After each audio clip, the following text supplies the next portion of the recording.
And joining me now is Congressman Cummings. You saw him right behind Amanda Pete there. You co-sponsored the bill on illegal trafficking.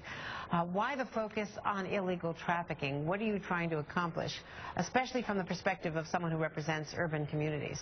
Well, it's very important with regard to urban communities, because what we're finding is that folks are finding straw purchasers. That is, you'll get a criminal, Adrea, who then goes to a person who has no record and gets that person to purchase guns, and then they will send those guns to urban areas. And so you may have a situation like we recently had in Georgia, where guns were being sent from a state where there's restrictions strong.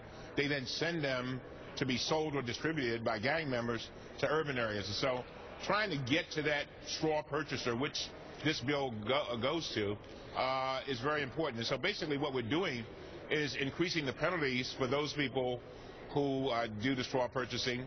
And number two, we're finally having and producing a drug trafficking bill, which says basically that if you are purchasing guns to then be distributed to people who should not have them, like felons, then you're going to be possibly subject to a 20-year sentence. And so, again, this is a bill, Adrea, that everybody should like, except straw purchasers and those who want to get around the laws that Congress has already created.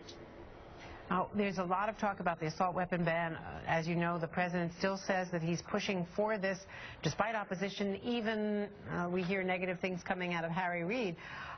What about the assault weapon ban and the likelihood of that?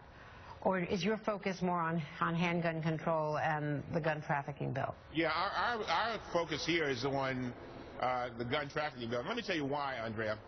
I'm a strong supporter of the other provisions that you just talked about, machine guns and assault weapons and clips, high-capacity clips.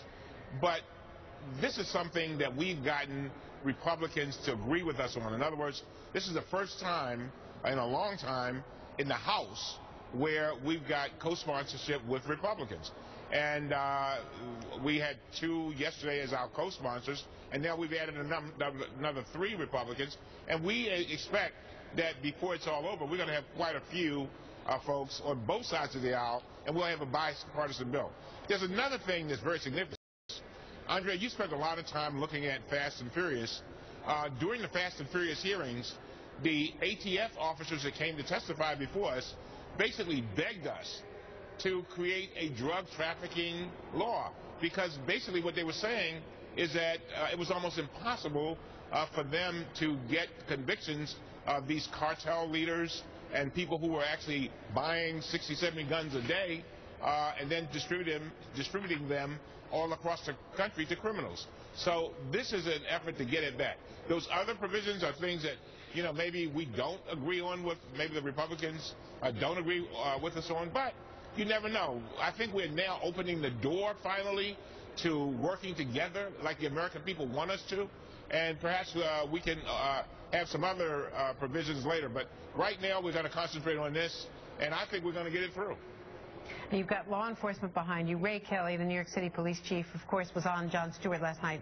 This is what he had to say about the weighing the balance between the assault weapon ban and doing something about handguns and illegal trafficking.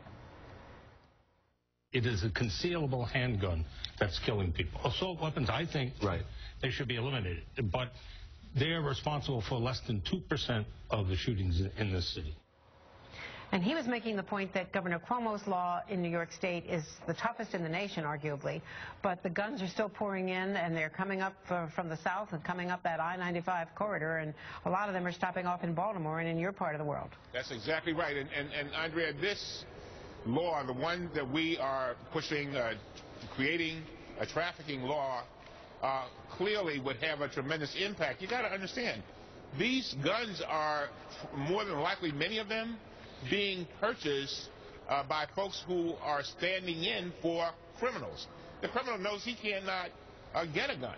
Therefore, I mean, we have one case where a lady bought her boyfriend, who's a criminal, 64 guns. She bought them in Georgia, and they ended up in Oakland.